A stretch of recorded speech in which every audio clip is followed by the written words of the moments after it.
Hey, how's it going? Good. Yeah? I'm outside Chuck E. Cheese because I get good signal here. Oh, well, that's great. Yeah, I mean, I was gonna say, signal is great. Well, I'm in my auxiliary office at work. The Um, closet? well, yeah, it's a big closet though. Don't want war, I'm a Martian with an army of Spartans, sparring with a knife in a missile fight. Get your intel right, your intelligence is irrelevant, but it's definite. I spit more. Never, I put the fucking bark in the way I get clever. Raise the sharp, I sever. The head of the soldiers are better than my competitor. Give me credit or whatever. Let's get together.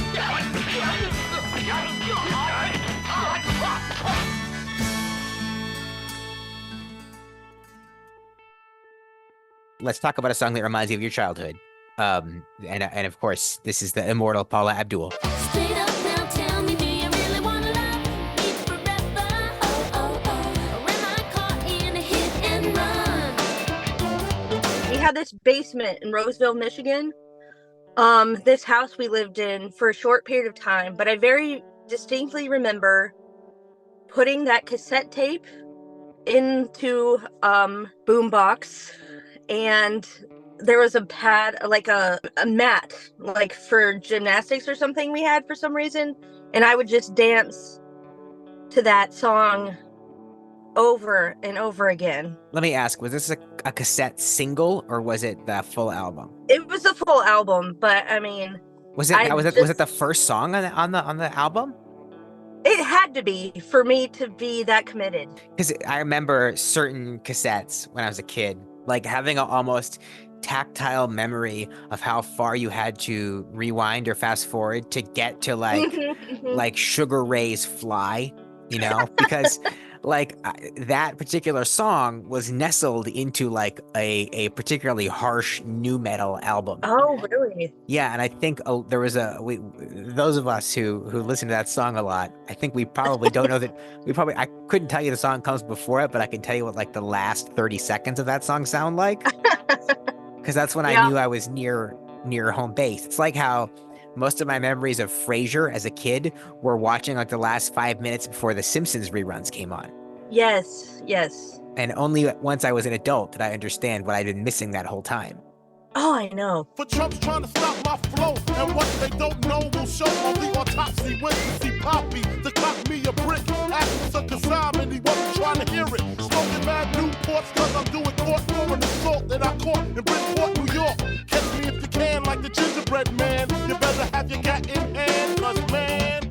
Now, Paula Abdul, do you feel like as a fellow millennial, do you feel like it doesn't make sense that Paula Abdul didn't end up as famous as it seemed like she was destined to be at the time? It was very clearly very important to me. I mean, I was also similarly obsessed with Janet Jackson's Rhythm Nation, like Oh yeah. extended music video.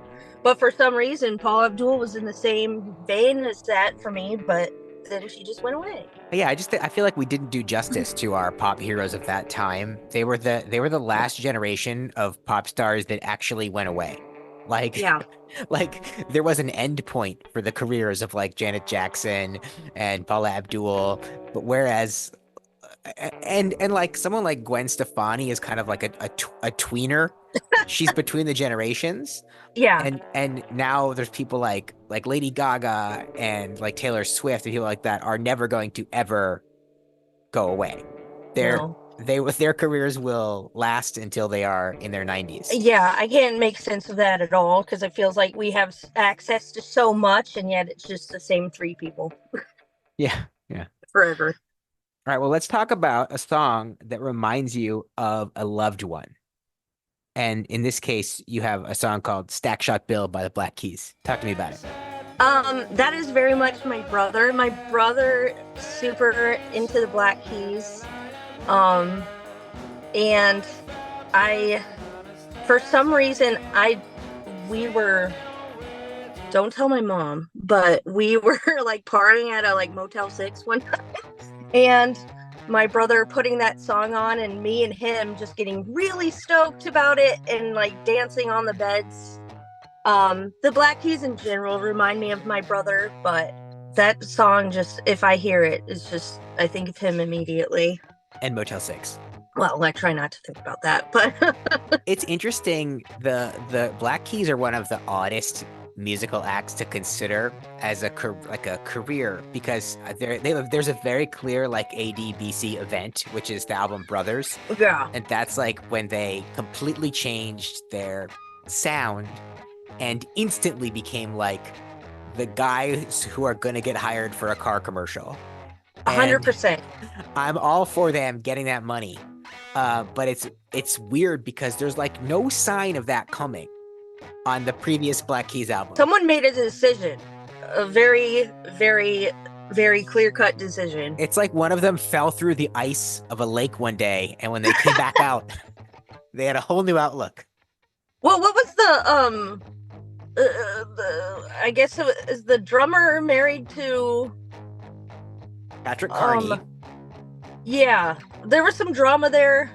Wife cheating, something. Who was it? Damn it. Michelle Branch? Yeah. Yeah, she like posted about it on Twitter, and it was dramatic as hell. They apparently, Patrick Carney and Michelle Branch apparently were going to divorce, but actually reconciled and are back together. Good for them. Hey, you know what? If Patrick Carney and Michelle Branch, a couple who I just found out about, can't make it, then romance is dead. That's a weird pairing for sure, but I love those. That's my favorite, finding out couples that make no sense. Yes. That's my favorite thing. Yes, and there's a lot of them in the past if you go back into the 90s. Oh yeah, it's the best. It's like whatever, Sarah Michelle Gellar and Ja Rule or something. That's probably not the case. That's just a guess. What would I be without my baby? The thought alone might break me, and I don't wanna go crazy. But every dog needs a lady. Girl, it feel like you and I've been born in together, inseparable. You chose pain over pleasure, but that can forever be part of me. My body and soul, we know I live with, baby. Let's talk about a song that you are listening to a lot right now. This is a song called "Self-Inflicted Mental Terror" by Gulch. Sounds upbeat. I can't possibly imagine why that song's speaking to me a lot right now. I mean I have this playlist, a Spotify playlist I made called Brain Off, and just loud hardcore music just really helps me turn my brain off, and that song in particular is my go-to lately when I'm driving home from work and don't want to think things. That's a great name for a playlist, by the way. Brain Off. Like, absolutely. Yeah. It makes very clear what it is. Is there an aftercare portion of this playlist where like it transitions to like ocean sounds or something just to kind of gently turn the brain back on? You might be onto something there. That might be the like transition from when I get out of my car and have to interact with my boyfriend. I probably should put a little bit of a barrier. Well, this is actually a good way while we're talking about brain function or non-function. This is a good time to talk about the creative and the productive questions. So we'll talk about a song that makes you feel productive, which is "Do the Whirlwind" by Architecture in Helsinki. A real merry band of weirdos. She says you're giving up. Your folks told me you should be left alone on a mountaintop, knocking the airplanes down with stones to the whirlwind and carry the hope that sings all night long. Don't abandon him, 'cause he quivers when he hears your song. I had this playlist for cleaning, and I just remember watching the music video for Do the Whirlwind and just always feeling like up, and it was the beginning of that like cleaning playlist, so it just immediately puts me in that mindset of like, we're gonna do things whenever I hear that song. And is that what you think of when you hear the phrase like "be productive"? Does it make you think of like doing chores and that kind of thing? Unfortunately, yeah. But like, what happens when, on those very rare occasions, when like the house is clean and the laundry's folded? You know, like what's the next thing that happens? Immediate chill, candle lit chill, watching Frasier, probably. Yes, right. Frasier is a good. That's like the nightlight show at our house. That's like the Oh yeah, the come down end of the day relax absolutely. thing. I do Yes. think I honestly I've been watching a lot of like TV and movies in bed lately on my laptop, and I actually think it is doing a number on my eyes. I have these are Oh, like yeah. I have blue light glasses on today just to see if it does anything. Yeah. Um, I think it actually helps. So, I'm really bad at that. What I'll do is I'm on my phone today because the only computer I have is this Chromebook that doesn't really work anymore. And so I find myself watching probably a unhealthy amount of TV on my phone, oh yeah, I do that too. and definitely not good. I've switched recently to the laptop just because I had some if I'm gonna watch a movie that I feel like I want to see on like a big screen that I'm not going to a theater for, like I will Hmm. actually pretty rarely watch anything on my television. My kids use that for Paw Patrol and that's it.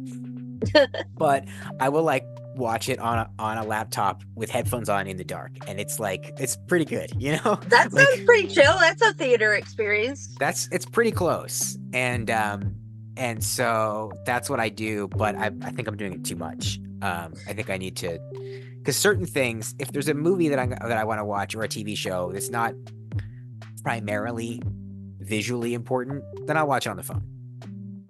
You know? Like Yeah, yeah. I just watched Blackberry and I did watch it on the big laptop screen and I was like, this was a great movie, but it's just meetings. I could watch it on a phone. Surely you didn't watch Oppenheimer on your phone. No, I did not. I watched Oppenheimer first in IMAX, Okay. but then on a laptop on Peacock, which honestly, just as good. Like I'm nervous to rewatch it because I saw it in like the 70 millimeter IMAX. I drove an hour, yeah, and what am I gonna go? Where do I go from there? I mean, that was just too amazing. I it's can't. but it now I think Oppenheimer is like gonna be our generation's like rewatchable movie because Really? yeah, because if it were ideally, it will be on a popular streaming service forever. Right now, it's on Uh-huh. Peacock. That doesn't count. But eventually, it'll be Yeah. like on Netflix or Max, and it should be there forever because it's the kind of thing where if we still all had regular TV and it was on TNT or something, like that would be Oh, amazing to just pop in and watch yeah. 45 minutes of Oppenheimer Hell whenever you yeah. wanted. Oh yeah. It's that kind of movie because it's Totally. not only can you pretty much after seeing it once, you can pretty much locate where you are in the story right away. But also that doesn't really matter that much because it's so all over the place chronologically. Right. Because so even if you turn it on, if you turn on the TV and it was on, but the Trinity test sequence was over, you'd be like, you know what? I'm still gonna I'm still gonna watch Rami Malek's testimony. Yeah, yeah, yeah. I totally see, like, I just like walking into what used to be my like TV room as a kid and just like the black and white sequences and just be like chilling for like 30 minutes. Like, okay. Yeah, just watching it in dad stance, just standing up. 100%. Yeah, Absolutely. I'm the only person who would just like have something on, you know. I mean, I Paw Patrol, I do see that. But I do watch that in dad stance sometimes, but Yeah. I think my kids have watched every single episode of Paw Patrol. So, Yeah, because that they're sounds. cycling back through, and so I'm like, Uh-huh. I don't need to see the rescue at Twisty Top Mountain again. I already know what happens. So let's talk now about House of Woodcock, a song that makes you feel creative from our guy Johnny Mm, Greenwood yes. from Phantom Thread. The second I it's weird because obviously I like cinema.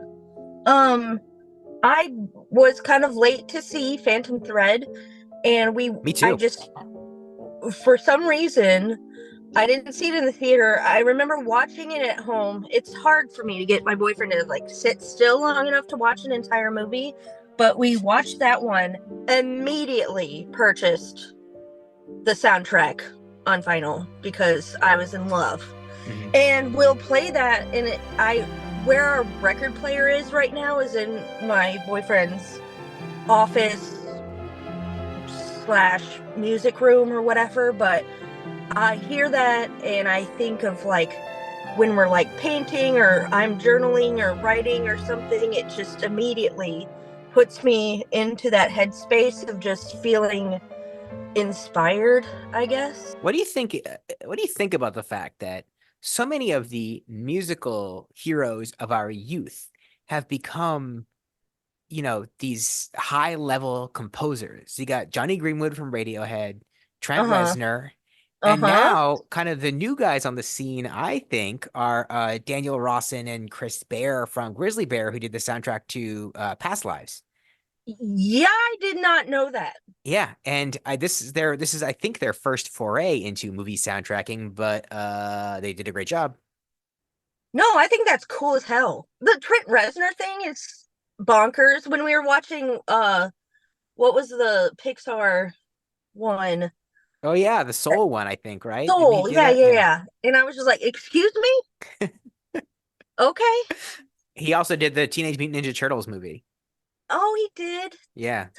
Adorable of him. I Yeah. love Trent Reznor. Okay, then let's talk about a song that makes you feel sad, which is Okay. Twilight by Elliott Smith. Talk to me about that. I mean, Elliott Smith is kind of a cheater choice because it's Elliott Smith. Yeah, that's I true. mean, I have Elliott Smith tattoos. I've clearly chosen a path. But that song in particular is just Haven't left this heart in a long bums me out so time. much. It's so Better pretty stop now and before I start um crying. makes me so Go sad. off to sleep in Um the sunshine. I don't want to see the day when it's dying. it's funny because I She's love a Elliott sight Smith to see, clearly. sight to see. I can She's listen a to a lot of good to it, me, but that good to song me I from all. can't because yeah, the line "those drugs you got won't make you feel better." For some reason, whenever I hear him say that and the way he sings it, just kind of makes me want to sink into the ground. It's just a lot, you know. It's Elliott Smith. There's something about Elliott Smith too, where like because Elliott Smith, we lost Elliott Smith at a young age, and because it's like so that makes it seem obvious. It makes people feel like he definitely meant it, the sadness in his music. But I don't think that's the whole story. I think that there's something about what he's able to capture both lyrically and sonically that I think a lot of what people love about Elliott Smith would still be true if he were still alive. I have a heart. He's not one of those people talk about Kurt Cobain as being someone who, like, if Kurt Cobain had been around longer, like, what would Nirvana have sounded like into the 90s, and how would that have changed how we think about them? Hmm, I hmm. I think Elliott Smith, if you listen to some of the songs on From a Basement on a Hill, it's like his sonic palette was like only expanding. 100%. And places that other bands like Fleet Foxes and things got to later, I think Elliott Smith would have gotten there first. Absolutely. He'd be putting out these albums with like a six-part song title. Like there'd be pretty wild stuff. All right, well now we get to do the last two, which is Good Memory and Bad Memory. Let's do Bad Memory first.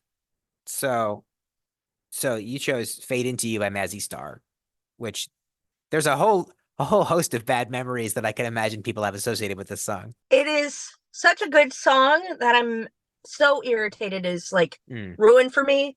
It's not in a like very dramatic way, fortunately. Um, it's oh man, it's kind of like embarrassing, but it's when I've been with my partner for 12 years now, okay? And when I first started, like, we seriously were together, I was 26. I'm now almost 40. And it was like a couple years in, and his ex-wife sent him that song. And I was like, this feels inappropriate. sure. And I was like, he was like, I don't even like that song. I was like, what? There was just so many negative things in a row in that like 3 second period. I was like, what do you mean you don't like that song? First of all, what's wrong with you? Second of all, that's an inappropriate thing to send to an ex because come on, that song, you know. And so now whenever I see that song, I'm like, ugh, I'm just annoyed. It just reminds me of a time I was annoyed. Benefit of the doubt for your boyfriend's ex is that some people are not like Smart. lyrics or like intent. They're not, you know, like they're not like they don't have that sense of intentionality behind music. I have learned that my boyfriend is not a lyrics person, which I cannot relate to. I think I used to not be a lyrics person, but that was because I was listening to like really dumb emo, you know? So like I had to like it for the energy and for the music because if I paid too much attention to the lyrics, I would have been out. But I eventually became a lyrics person over time. Yeah. And I think it can be kind of crazy sometimes to realize that about, you know, people that you're close to even is that's what's kind of fun about talking about music a lot is kind of hearing that like you actually do see a different color blue than I see as a Hmm. color Hmm. blue. It's a place where it's really true. All right, so a song that you associate with a good memory. This I'm so happy that we're gonna close out talking about Bruce. Oh, it was funny. I for so many people I know and trust and love are super into Bruce Springsteen, and I've never delved much at all. And Mhm. there was one time, and it's me and Sean also. We were at a bar or something, and that song came on, and we both at the same time it clicked, and we're like, "Oh, this song's amazing." We were just both had this like Mhm. at the same time, like, "Damn, this song is really good." And when Sean had heart surgery last year, we were in the hospital. We were watching that really bad movie um that is like features Bruce's catalog, and that song came on, and Sean started like crying because he remembered that moment when we were like really listening to that song, and we just he never listens to lyrics, right? And he just actually heard the words that one time, and he was like, "Oh, this song means a lot to me apparently." But that's one we have to be careful with because we'll start crying. Yeah. Yeah. I feel like it was actually like the Hot Chip cover of Dancing in the Dark that got me listening to the original Dancing in the Dark. They do a cover of Dancing in the Dark that blends into LCD Sound System's All My Friends. Oh shit. Um, and it's great. And that actually I'd heard Dancing in the Dark 10 million times. I'd seen the Courtney Sure. Cox music video and all that stuff. Exactly. But that kind of unlocked it for me where I went back and I was like, oh, now I really hear this song. And I also think it's funny because Bruce Springsteen has a reputation of being like, I gotta get out of this town, as like Yeah. that's what all of his songs are about. And most of them are actually not, or they're kind of almost these it's like an ironic framing of like a loser who thinks that but isn't going to or whatever. But Dancing in the Dark is straight up just like, I gotta get out of this town. There's something Yeah. going on out in the world and I gotta go see it. And I like that about it. It's pure.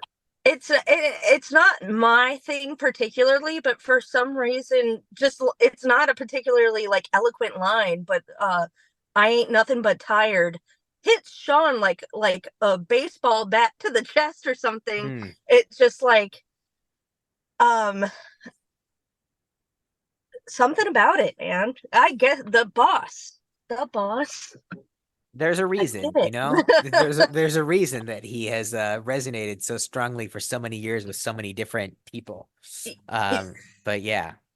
I would consider myself to just be like a casual Bruce Springsteen fan. I'm not deep in the lore or anything. Yeah, I I watched feel like like 20 minutes of his like 3 hour Netflix that they did the Broadway show thing. I watched like 20 minutes of it. I was like, this is kind of fun, but I get the idea.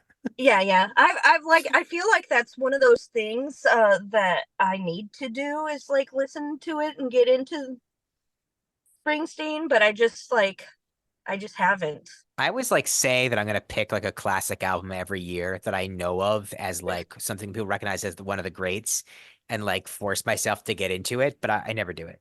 Yeah, I have yeah. no I've discipline. actually had that same thought myself.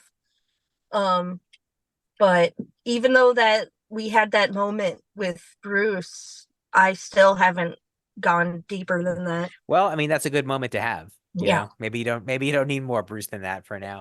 That's enough, Bruce. Come and kick back with us. This is new religion. Come and have mass with us. Tell me how you made love to a bachelor turning bastard. He used to grow up in the back of us. Take a ride with the realest, the last of us. We gon' make them bold bitches turn ratcheter. First task now, like you used to laugh at us. Past the activists, cause a nigga past pacifist. Imagine my world of misogyny. Nigga, fuck a monogamy. Got a head tipped over the driver's seat. Mimi, don't go tell my mama about this, baby. Hold up. We gon' own the summer. Never stressing. No, we always hit the numbers. Cause I'm always stressing, always cuffing different numbers. No, we tired of making shit. You know the streets don't make the plumbers.